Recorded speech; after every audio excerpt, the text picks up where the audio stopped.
E o quanto da Bíblia a gente não sabe ou se perdeu ou não estão nos textos canônicos, né? Por exemplo, tem teorias de que Lilith foi a primeira mulher de Adão, de que Jesus talvez pudesse ser casado ou ele teve filho. Onde a gente busca uma fundamentação para dizer isso está errado ou nada disso pode ser contestado porque não tem provas também. Pode ser que. Uhum. Como que funciona pro. Talvez eu vou até dar alguns exemplos desses que você deu. A fundamentação seria o seguinte: primeiro, desconfie de algumas fontes que você está usando. Tá certo? Igual eu falei de arqueólogo. Por exemplo, Lilith, vem da onde essa Lilith ideia? É aí tá, apócrifo? nem apócrifo. Lilith, na verdade, é uma criação da Idade Média. Ah, é? Não existe nada de Lilith ser a primeira mulher de Adão, Na Bíblia não. na Bíblia, nem em livros deuterocanônicos, nem em livros apócrifos, Ah, é? nem em qualquer outra literatura. Lilith, como primeira mulher de Adão, é uma criação da Idade Média. O único lugar que Lilith aparece no texto hebraico é num texto de Isaías. Ele fala de Lilioth, que aparentemente, pela raiz, Lilioth vem da raiz da palavra Laila, que quer dizer noite. Então, Lilioth significa com criaturas noturnas, que alguns tradutores traduzem por coruja, lobo, criaturas da noite. Agora, aquela história de Lilith como a primeira mulher de Adão, isso foi uma crença, uma lenda criada na Idade Média. Não tem nada na antiguidade a esse respeito. Aí as pessoas, às vezes, porque tem um detalhe também, a nossa sociedade ama teoria da conspiração. Exatamente. A gente detona uma pessoa. Mas de onde veio, será, da Idade Média, essa ideia? De onde veio essa invenção? Será que são cultos pagães que tinham Não, essa não. história Inventaram isso. Inventaram isso como sendo a primeira mulher de Adão. Eu até tenho no meu canal lá, Rodrigo Silva Arqueologia. Se o pessoal acessar lá, tem um vídeo lá assim. sobre? Sim, foi Lilith a primeira mulher de Adão. Se colocar Rodrigo Silva Arqueologia, Lilith vai aparecer. Eu mostro as fontes, mostro a palavra hebraica e tudo. Na Idade Média, houve um prodígio de inventar muitas coisas. Isso não é novo, faz parte do gênero humano amar a teoria da conspiração. Teoria da E criar conspiração, fanfics. exatamente. Teoria da conspiração é igual o João de Deus. Você está entendendo? Hoje que ele foi desmascarado, nenhum artista foi nele. É, Quer dizer, você tá entendendo? Não, ninguém foi. é, Quando o governo tá mal, ninguém votou nele. Então, quer dizer, enquanto a coisa tá lá, todo mundo quer ser o pai da criança, né? Mas quando não. exatamente. Então, o que que acontece? A humanidade abomina a teoria da conspiração, mas todo mundo é fascinado por elas. Claro. E desde longa data, um exemplo moderno e um antigo. Se eu hoje escrevesse um livro, A História do Papa Francisco. Ah, que coisa piedosa, bonita, né? Até trouxesse para você de presente. Ah, que é a história do Papa Francisco. Ah, tá, obrigado, Rodrigo. E talvez uma meia dúzia de carolas iam comprar o meu livro e ler. Mas, se eu escrevesse um livro, A Verdadeira História do Papa Francisco, a verdade que o Vaticano tentou esconder. Cara, Nossa! amanhã eu tenho 1 milhão de exemplares, não tem Paulo Coelho que me bata. É, Você tá entendendo? Então as pessoas gostam do do segredo. sensacionalismo, do segredo, do BO, da treta. O pessoal quer ver treta. É. Você tá entendendo? Você quer ver um programa seu que disparar de views mais do que qualquer outro? Quebra o pau aqui. É, Igual o João Gordo com com o o dado dado do do Labela, né? Labela. Ô, cara, espero que não seja comigo, mas pega um pedaço de pau aí, bate na Nossa, mesa aqui. espero que não Cara, aconteça, né? Já espero, mas pensou? se acontecer, vai ter 5 milhões de views num Se eu dia. bater, bate numa mandíbula. Mas Coitado, teve viu? convidado que mereceu já. É, Ah, já teve? para com isso, para com Opa, isso. opa, vamos lavar a roupa suja. Não, Mas o fato é que o que que acontece? As pessoas criam essas coisas. E durante muita época isso continuou mesma alimentando. coisa Hoje, de Jesus ter sido casado. Mesma coisa. mesma Não coisa. tem Não nenhuma tem nenhuma evidência. prova, nenhuma Nenhuma evidência, prova. nada, nada, nada, nada. Pelo contrário. Aliás, quer ver? Você falou uma hora aí do Zeitgeist. É, Lembra de um documentário que saiu, acho que foi em lembro. 2000, sobre Zeitgeist, É. que falava que Jesus é um plágio Ele seria o sol. de sol, e Solstício e tudo e tudo tal. mais. Olha que absurdo. Eu sou formado em filosofia. Eu estudei história da filosofia, eu li Homero, Hesíodo e tudo mais. Vou dar só um exemplo do Zeitgeist. Eu não sei como é que os caras conseguem dinheiro para fazer um documentário daquele. Eles falam lá, por exemplo, que Horus, eu falei de filosofia, mas eu vou falar dos egípcios. Tá. Depois eu vou falar da mitologia grega. Ele falou que Horus, agora estou falando dos egípcios, que Horus nasceu dia 25 de dezembro. Que Horus era filho de Ísis, uma virgem, que Horus reuniu 12 discípulos em torno dele, que Horus ressuscitou um homem chamado Lazaria, e que Horus, depois de morto, ressuscitou. Poxa, quando você pega isso aqui, Pô, é a mesma história. é a mesma história. Aí ele pega o deus Apis, dos romanos, Atis, dos romanos também, que Atis também nasceu no dia 25 de dezembro, de uma virgem, etc. Aí ele pega também lá Hércules e pega também Dioniso, deus do vinho, que Dioniso também nasceu no dia 25 de dezembro, filho de uma virgem, e que Dioniso também celebrou a sua morte com o vinho, que era o deus do vinho.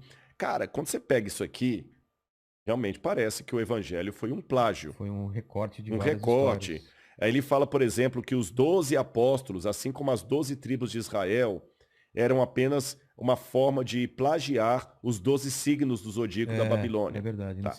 Nesse documentário Zeitgeist tem isso. Agora vamos aos fatos. Vou falar como arqueólogo agora, tá bom?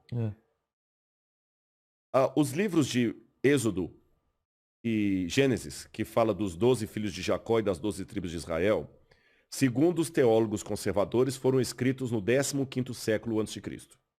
Teólogos liberais que não acreditam na historicidade bíblica colocam esses livros compostos mais ou menos entre o ano 900 e o ano 600 a.C. Tá bom? Sabe quando a Babilônia sistematizou os 12 signos do zodíaco? Somente no 5º século a.C. Então já caiu essa... Depois. Outro detalhe. A Bíblia não fala que Jesus nasceu em 25 de dezembro, em lugar nenhum. Quem criou a ideia de Jesus nascendo em 25 de dezembro, se não me engano, foi o Papa Silvestre. Estabeleceu o nascimento de Jesus no solstício de inverno, que era 25 de dezembro. A Bíblia não fala que era isso. Segundo, nenhum desses personagens que eu citei, nem Dioniso, nem Horus, nem Atis, nasceu em 25 de dezembro. Não tem nada disso nos relatos egípcios, gregos ou romanos. Para citar o Horus, por exemplo. Ísis não era virgem quando deu à luz a Horus. O marido dela, Osíris, tinha sido esquartejado, as partes dele tinham sido jogadas no rio Nilo. Ela costura todo o marido, dá uma vida ao marido do mundo dos mortos, pega o esperma dele, se autofecunda e nasce Horus. Só isso, não tem nada. Então o pessoal vai fazendo essa coisa toda, conexão e compra e tudo. A Lilith mesmo, é uma coisa medieval, acho, do 15º século. O pessoal parece que lá no passado, aí vem toda aquela teoria da conspiração. Não, é porque esse era o livro verdadeiro que a igreja tirou, que a igreja baniu. Veja bem, eu não sou católico. Eu não teria nenhuma razão. Adventista. Sou adventista. Eu não teria razão nenhuma para fazer aqui uma apologia à igreja católica. Mas eu vou fazer academicamente. Se a Igreja Católica, em que pese as mazelas que houve na Idade Média, que ninguém nega, os historiadores estão aí comprovando, em que pese as mazelas eclesiásticas da Idade Média, se a Igreja Católica tivesse mudado o texto da Bíblia, como os críticos dizem, tirando livros que poderiam acabar com a doutrina dela, se a Igreja Católica tivesse feito isso, o ramo cristão que estaria mais dentro da Bíblia seria a Igreja Católica. Porque todos os dogmas da igreja ela colocaria na Bíblia. Por exemplo, na Bíblia, seja ela publicada na editora católica ou protestante, em lugar nenhum diz que Maria foi assunta ao céu de carne e osso. É um dogma da igreja. Na Bíblia, em lugar algum, fala da intercessão de Maria por nós diante de Deus. Na Bíblia, não tem nenhuma das orações do Salve a Rainha, do Crê em Deus Pai. Não tem nenhuma dessas orações. Pasmem. A Igreja Católica ensina que o dia de guarda é o domingo, está lá no catecismo, guardar domingos e festas. E na Bíblia é o sábado. Na Bíblia é o sábado. Se a Igreja Católica tivesse realmente essa censura de tirar livros e colocar livros para não atrapalhar a doutrina dela, os 10 mandamentos na Bíblia católica estariam exatamente como estão no catecismo. Então você vê, no catecismo está diferente da Bíblia. No catecismo não fala nada de imagem de escultura, no catecismo fala para guardar domingos e festas, não pecar contra a castidade. Mas na Bíblia, em Êxodo 20, seja em qualquer Bíblia, está lá, não farás imagem de escultura, não terás outros deuses diante de Deus, guarda o sábado. Se a igreja tivesse mudado, os mandamentos teriam sido alterados. Ela teria metido a Ave Maria lá dentro da Bíblia. Que a única parte da Ave Maria que está na Bíblia é quando o anjo vira para Maria e fala assim, salve agraciada. que em latim você diz Ave Maria. Mas o resto da oração da Ave Maria, rogai por nós pecadores, agora e na hora da nossa morte. Amém. Essa parte da Ave Maria não está na Bíblia. Então tem um monte de dogmas da Igreja Católica que não estão na Bíblia e nem por isso a Igreja meteu aquilo ali. Pelo contrário, a Igreja Católica nunca se valeu da Bíblia para sustentar a sua doutrina. E quem é católico, que entende da teologia, sabe o que eu estou falando.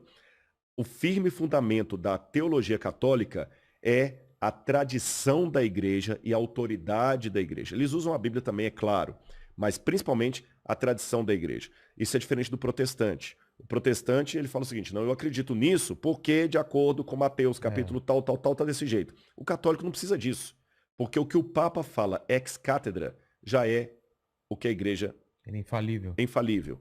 Então, pessoal, aliás, pelo contrário, a Igreja Católica até proibiu a leitura da Bíblia durante muito tempo da Idade Média. Ah, é? Sim, claro, claro. O Papa Urbano mandou queimar muitas Bíblias. Você tem o Sínodo de Toulouse, que proibia os cristãos de terem e lerem a Bíblia.